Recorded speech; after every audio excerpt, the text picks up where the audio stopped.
বিসমিল্লাহির রহমানির রহিম। আসসালামু আলাইকুম। কেমন আছো এভরিওয়ান? আশা করি যে যেখান থেকে ক্লাসটি দেখছো সবাই খুব ভালো আছো। তো প্রতিদিনের মতো আজকেও তোমাদের জন্য একটি ক্লাস নিয়ে এসেছি। আজকে আমরা রস্বই যোগের শব্দ গঠন করব। এর আগে আমরা স্বরে অ স্বরে আ এই দুটো যোগের শব্দ গঠন অলরেডি করে নিয়েছি। আজকে আমরা রস্বই যোগের শব্দ গঠন করব। তো যাই হোক, বেশি কথা বাড়াবো না। যারা আমার চ্যানেলে নতুন তারা প্লিজ আমার চ্যানেলটি সাবস্ক্রাইব করো, এবং যারা ভিডিওটা এই মুহূর্তে দেখছো প্লিজ ভিডিওতে একটি লাইক না দিয়ে যাবে না। তোমাদের জন্য অনেকটা কষ্ট করছি, তো অনেক ভালোবাসা দিচ্ছ, এরকমভাবে সাপোর্ট করো, ভালোবাসো, এতটুকুই তোমাদের কাছে যা পাওয়া। তো আমরা ক্লাসে চলে যাব, বেশি কথা বাড়াবো না। তো দেখো, ফার্স্ট যে শব্দটা রয়েছে ইত্যাদি। ইত্যাদি, দেখো এই ইত্যাদি বা প্রভৃতি দুটোই কিন্তু এক অর্থ প্রকাশ করে। তো যাই হোক, দেখো ইত্যাদি যখন আমরা বলি যে যদি কেউ প্রশ্ন করে, সাপোজ মনে করো যে তোমাদের অঞ্চলে কোন ফসল ভালো হয়, সেক্ষেত্রে তোমরা তো আসলে সবটা বলতে পারবে না। তো কিছু বাছাই করে করে যদি আমরা বলি আলু, ধান, গম, ভুট্টা ইত্যাদি, মানে এরকম আরো অনেক কিছু আছে, সেটা কি প্রকাশ করে। তো দেখো ইত্যাদি বানানটা দেখো, রস্বই তয় জফলায় আকার দয় রসিকারে দি। ওকে, ইত্যাদি। আই থিঙ্ক তোমরা ইত্যাদি শব্দের অর্থটা বুঝতে পেরেছো। দেন রয়েছে ইঙ্গিত। ইঙ্গিত মানে হচ্ছে ইশারা।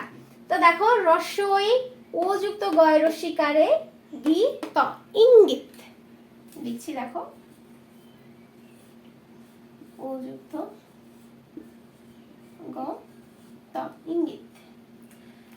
নেক্সট হচ্ছে ইতস্তত।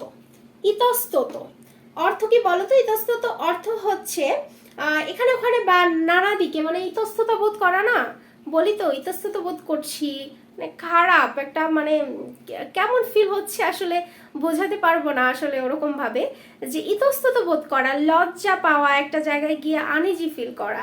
তো যাই হোক, দেখো লিখছি রস্বই ত শয় তযুক্ত ত, ইতস্তত। ওকে, দেন রয়েছে ইতিমধ্যে। ইতিমধ্যে, ইতিমধ্যে শব্দের অর্থ হচ্ছে এর মধ্যে, ঠিক আছে? ইতিমধ্যে বলে এর মধ্যে।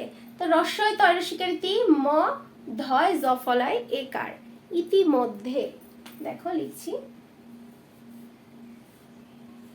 ইতি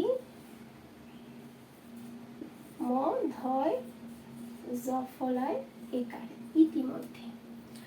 দেন রয়েছে ইহলোক।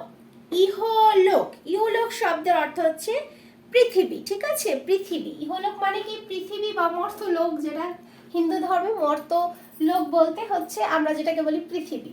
তো যাই হোক, দেখো রস্বই হ ইহ লয় করে লো ক, ইহলোক। ওকে, দেন রয়েছে ইচ্ছানুক্রম। ইচ্ছানুক্রম, দেখো বানানটা কিন্তু একটু হার্ড। ইচ্ছানুক্রম হচ্ছে ইচ্ছা অনুযায়ী, ঠিক আছে? আমার ইচ্ছা অনুযায়ী আমি কাজটা করব, তো এই কথাটা আমরা ব্যবহার করে থাকি। দেখো রস্বই চয় ছ যুক্ত আকার নয় রসিকার, ইচ্ছানু কয়রাক্রম ম, ইচ্ছানুক্রম। দেখো লিখছি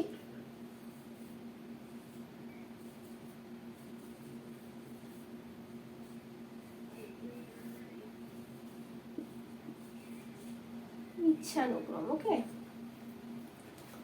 তো আই থিঙ্ক ক্লাসটা তোমাদের ভালো লেগেছে। তো বেশ কিছু শব্দের সাথে আজকে আমরা পরিচিত হয়ে নিয়েছি। তো এরকম ভিডিও নিত্য নতুন পেতে সবার আগে কি করতে হবে? চ্যানেলটি সাবস্ক্রাইব করতে হবে এবং ভিডিওতে একটি লাইক দিয়ে যাও। তো আজকে এই পর্যন্ত, নেক্সটে অন্য টাইপের ভিডিও নিয়ে আসার ট্রাই করব। সবাই ততক্ষণ পর্যন্ত ভালো থেকো, সুস্থ থেকো, এই কামনায় আজকের ক্লাসটি শেষ করছি।